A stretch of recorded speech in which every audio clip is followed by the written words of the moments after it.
opportunity this week to talk about Boaz and coming to this place where he's ready to marry Ruth. And he stops, he pauses, and he goes and he meets with the city fathers or with the key people at the city gate, that place of decision where he can go and get the information he needs to.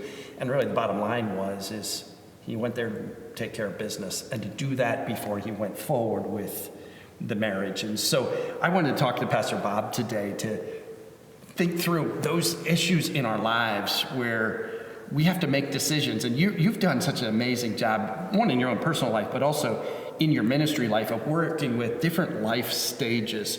And one of the things in each of those life stages, you've been very intimately involved with the decision making and some of the things that if you take care of business now, it really makes things better later on. Can you address a couple of those?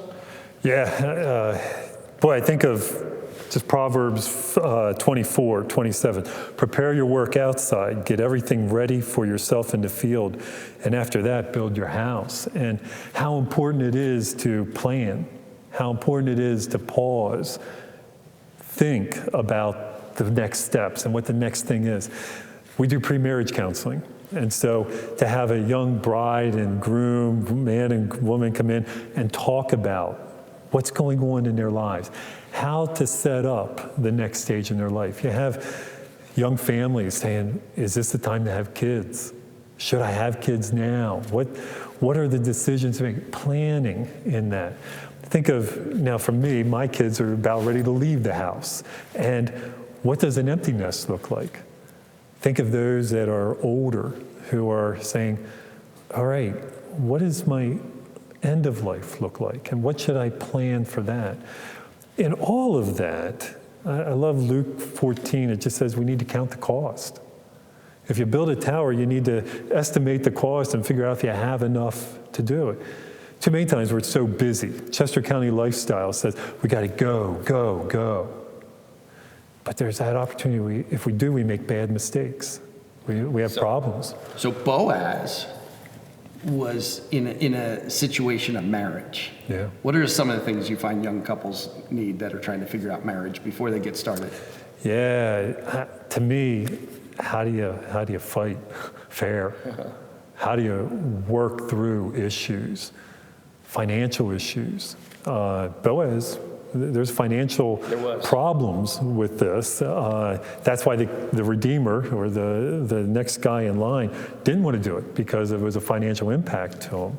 So it was a great cost to him. Yeah. So then even as you're thinking about having children, there are certain things, what kinds of things come to your mind, of things that have to be thought through before you have that child? Yeah, what happens, does one person stay home? Oh, yeah. If you do, then you need to save more money. Do you need to reduce expenses? How do you reduce expenses? Do you move into a home? Do you rent? Because you know you have more expenses with maybe limited income. Do you go back part-time? Those sort of questions I think need to be. Making decisions about changing a career. Yeah.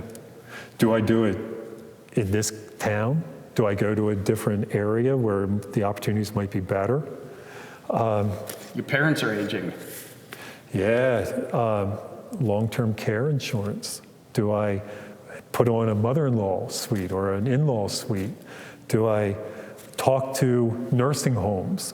What kind of issues with health do they have? Your loved one, maybe it isn't even someone that's older, but they've just received information that their life might not be very long, like they might have 6 months to live, this kind of stuff. Yeah.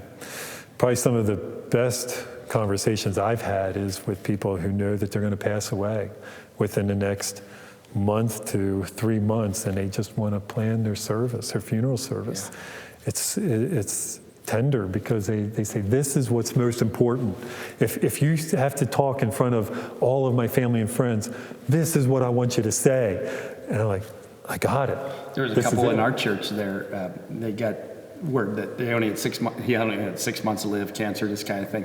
And so they just started having parties with their family regularly. He ended up living for 1.5 years, but they had spent so much time together. Anyhow, I'll just stop there. Could you read that proverb to us one more time? Yeah. Tell us that one more time. Yeah, Proverbs 24:27. Prepare your work outside, get everything ready for yourself in the field, and after that, build your house.